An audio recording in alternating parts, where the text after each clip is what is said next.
All right, let's get right into it. Something big is happening with our money. And no, it's not a panic. It's not some crazy bank run. It's quieter. It's a slow, powerful shift. Your money, my money, is starting to move away from traditional banks. Not because we're scared, but because, well, we're looking for something that actually works in a world run by software. So today, we're going to break down this new deposit migration.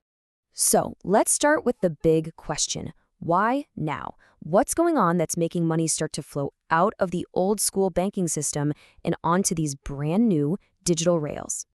I mean, you've probably felt this, right? Does your bank account just feel kind of clunky, a little slow, almost like a piece of tech from a totally different era? Well, you're not imagining it. The cracks in the old financial system are really starting to show. And here's the thing about these fractures. None of this is new. We've been earning practically nothing on our savings forever. We've been paying fees on every single card swipe for decades. And don't get me started on waiting 3 to 5 business days for our own money to clear. These weren't bugs, they were features of a system that was built when, frankly, there just weren't any other options. And that right there is the crucial point. For the longest time, there was no real choice. But now, the game has totally changed. New pathways for money are opening up, and money is doing what it always does. It's flowing where it's treated best, where it moves faster, costs less, and actually earns more for you. So what do these alternatives actually look like? Well, let's dig into the two main forces that are building these new financial rails and, pulling our cash out of that old system. First up, you've got stablecoins. And look, don't just think of these as digital dollars. Think of them as programmable money. This is cash that doesn't sleep. It doesn't care about banking hours. It can be woven directly into the fabric of the internet. It's not just a faster transfer, it's a way smarter one. And the second big force? It's something called on-chain cash equivalents. Now, this isn't about trying to reinvent finance from scratch. It's about giving it a massive, massive upgrade. Imagine instead of your cash just sitting in a bank, you hold a digital token that's a direct claim on something super safe, like a US Treasury bill. You get all the safety of Wall Street, but with the speed and efficiency of these new digital rails. So, where do these new tools really have an edge? Well, it boils down to 3 things that you can actually feel in your wallet. First, settlement. Your money moves instantly, not in a few business days. Second, yield. You actually get to keep more of the money that your money makes. And third, portability. You can use the same digital cash for everything, paying, trading, saving, without constantly shuffling it between different accounts.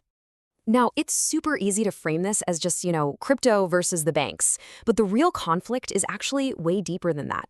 It's a fundamental debate about 2 completely different futures for how our money and our assets are structured. And this quote just nails it. The huge distinction we have to get our heads around is the difference between tokenizing an asset, like a stock or a bond, versus tokenizing money itself, like the dollars in your bank account. They sound so similar, but they lead to totally different financial worlds. Okay, so let's break this down. On one side, you've got tokenized assets. That's basically just putting a digital wrapper around a familiar financial product, like a treasury bill. The goal is pretty simple, just make trading those things more efficient. But on the other side, with tokenized money, you're upgrading the entire payment system itself. Your deposit is still technically a bank liability, but it moves on these new, super fast rails. What's so wild is that this whole debate feels incredibly futuristic, but it's really not. It's a high-tech version of a century-old idea called narrow banking. And the core question has always been the same. Should the money we use for everyday payments be 100% backed by super safe stuff and kept totally separate from risky bank loans? Or should our payment system stay tangled up with banking and credit creation? So, how is this old debate playing out right now? Well, the main battleground, maybe not surprisingly, is regulation. And specifically, it's a huge fight over interest, or what we call yield. Regulators are trying to draw a very, very clear line in the sand. They're basically saying, okay, fine, you can use these stablecoins for payments, like a futuristic Venmo, but you absolutely cannot offer interest and start acting like a savings account.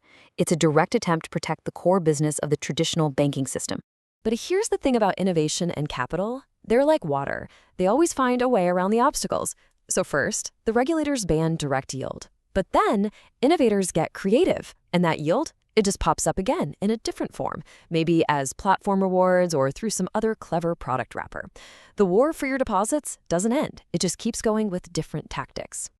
This really gets to the heart of the whole thing. This isn't just about cool new tech. It's about fundamental questions of power and economics, like who actually gets to create money in our society? Who gets to keep the profit between what safe assets earn and what you, the user, actually receive? These are the real stakes.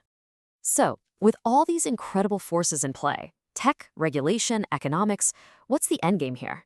Where is this whole migration ultimately going? The main takeaway here is that this is not some dramatic overnight collapse. It's a quiet, rational relocation of money. People are just moving their cash to wherever it works harder for them. This isn't a stampede for the excess, it's a calculated walk toward a better system. Now, of course, the banks and regulators are not just going to stand still. They're going to adapt. They'll tighten the rules, launch their own new products, and they will try to compete. But, and this is a huge but, just adapting doesn't make the underlying competition go away. The pressure from these more efficient systems is here to stay. And at the end of the day, this is the magnetic north for money. In the long run, capital is rational. It is going to flow toward the systems that are the most transparent, the most efficient, and that pass the most value back to the user, not away from them. So we'll leave you with this thought. We are living through a fundamental evolution of what money even is. The old rules are being challenged by new tech. And the real question for all of us is who's going to get to write the next chapter?